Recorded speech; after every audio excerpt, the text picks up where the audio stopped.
What's up, Transformers fans? Mondo here, and I'm back with another Moonbase 84 transmission. And tonight I'm checking out the Transformers Legacy United Deluxe Class Cosmos, which is the reissue of his Velocitron Speedia Walmart exclusive.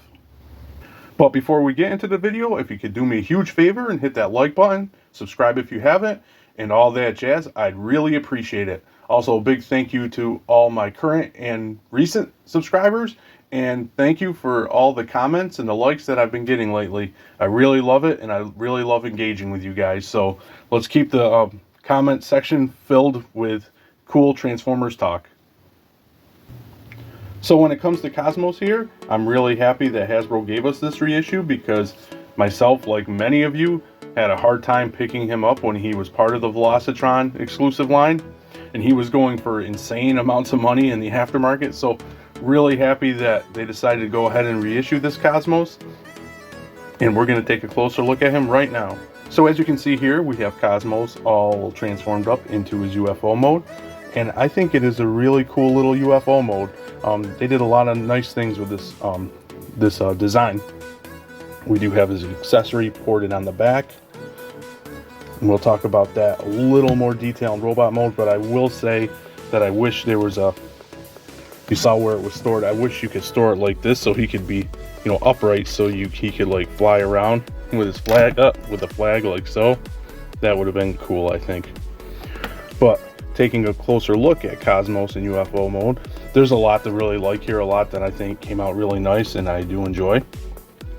For starters, I love the two-tone green scheme they use. You got the lighter and then the trim with the darker green, and that's really nice, I think.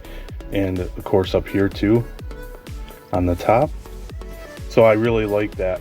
It makes it nice and distinct. And then they threw in this nice hit of silver on the front, and then of course the blue with the silver with some different shades of blue and silver and a crisp Autobot symbol. I think that looks really nice. You do have some yellow breaking things up. That is mostly due to robot mode parts. In a way, they're like the hinges, but I still like that because it does break up the green. For detail wise, I think also they did a great job. There's a lot of nice panel work. If you look at the front here, you get some nice panels, some vents, and just some really nice vents all around. And then you get his thrusters moving to the back here and here in that darker green, and some more vents. Nice round shape. And of course you get the button on top, little red button. Don't press the button, you'll destroy everything, you fool. Little Ren and Stimpy. Oh, and you also get two little blasters here and here. And then underneath you get a lot of that yellow, but we'll see more of that yellow in robot mode. So again, I think they did a lot of nice details. They did a really nice job with the look of his UFO mode. I think, I don't know, I can't remember, but perhaps this top, I don't know, it looks like a silo, I don't know, section on the top, maybe it's a little too tall. It doesn't bother me, but maybe. But besides that, yeah, I have no complaints about this. I think they did a really nice job, once again, with this UFO mode. So as always, I will go ahead and transform Cosmos here up off camera, and then we'll check out his robot mode. And here we have Cosmos in robot mode, looking short and stocky, as he should. He's a very rotund little guy. That yellow that we did see on the underneath of UFO mode now come UFO mode. Yep, I said that right. It sounded weird. Anyway, that we saw underneath in UFO mode does come out more, in like it predominates a lot of his robot mode now.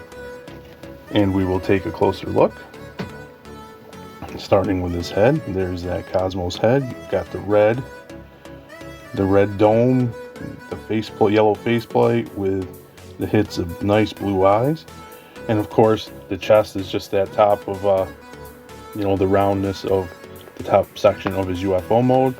But it looks really good for a robot chest. Of course, it's the same detail. But going to the arms, we'll check out that yellow. You get some nice circular details, some nice panel work there, and then of course you get some details kind of lost in the bright yellow. But some more detail there, and of course the feet, which was the front, which were the front of the UFO mode. The back is pretty clean, just a little dinky backpack, so not bad at all. Not too hollow either, this guy, just about here and here. I like how the feet tidy up too, and then those sections become heels. You do get a little hollow, well, a lot of hollowness in the forearms, unfortunately. But yeah, I still really like this robot mode. It's just a fun little guy. Articulation wise, his head does swivel. It does look up a tad bit, but nothing down. And and a tiny bit of tilt. His arms go all the way that way. They do the full rotation, like so. You get the elbow with the swivel. No wrist, unfortunately. You do get a waist. Now, these panels here, they actually are for transformation as well, but you can move them up to clear way for the leg articulation, which does the full splits, back, thigh swivel, 90-degree knee. And you don't really get any front and back with the ankle, but you do get the tilt. And I think that's because once you lock this into place, it kills the ability to pivot back with the ankle. So yeah, but still pretty nicely articulated. For accessories, we already saw it. You have the flag, which is actually attached to a gun. It's actually his gun. So with this, you can hold it. It's kind of tight on mine, but he does hold it. I also want to say, I think it's cool that the outside of his hands are more thrusters, which you don't see in the UFO mode. But I think that's a nice touch, and you could use them as blasters and be pew pew. But yeah, I think it's cool. I wish, like I said, the flag could be held upright in his UFO mode, because I think it'd be cool to have him trail, like I said. But you can have him holding it like that. I also forgot to show this in UFO mode. My apologies. It still sounds weird when I say UFO mode, but you can also plug it on to the side, which would be the side of his UFO mode for here. Or, of course, he can hold it like his gun. Again, very tight to get it in on my copy. There we go. Pops in. And if you don't want the flag, you can just take the flag right off. Oops. Or you just take the flag right off like so.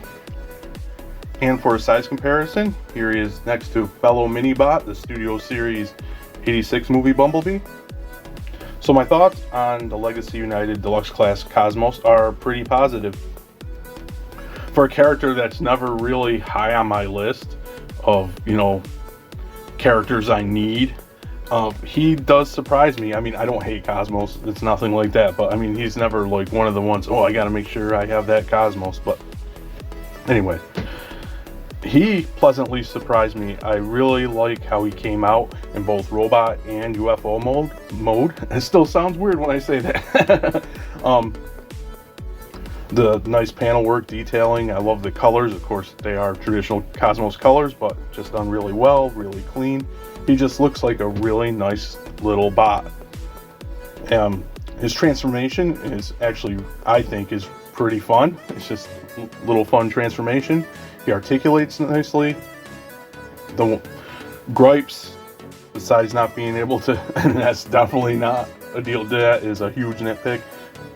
Besides not being able to store that upright in UFO mode, I would say definitely not perhaps, that is a little too ugly when it comes to the hollowness, in my opinion. Hollowness doesn't always bother me, but something like that definitely does. And besides that, a fun, nice little Cosmos. Now, was he fun enough to pay those aftermarket price? Was he good enough to do that? No, absolutely not. So I'm happy that Hasbro went ahead and reissued him, and it seems like they are reissuing more and more characters, almost like somebody's paying attention and saying, hey, this stuff goes for huge aftermarket, why don't we get the money and sell it at retail? Which is great, because there are still quite a few characters that I'm missing in my collection because I wasn't able to get. Still really am hoping for a Prowl and Thrust. Those are two that are pretty high on my list right now, wanting to see reissued. With that being said, tell me what you think about Legacy Cosmos here. Did you miss out on him the first time and are happy to get a second chance? And are you planning on picking him up now that we have a second chance? And as always, thanks for docking.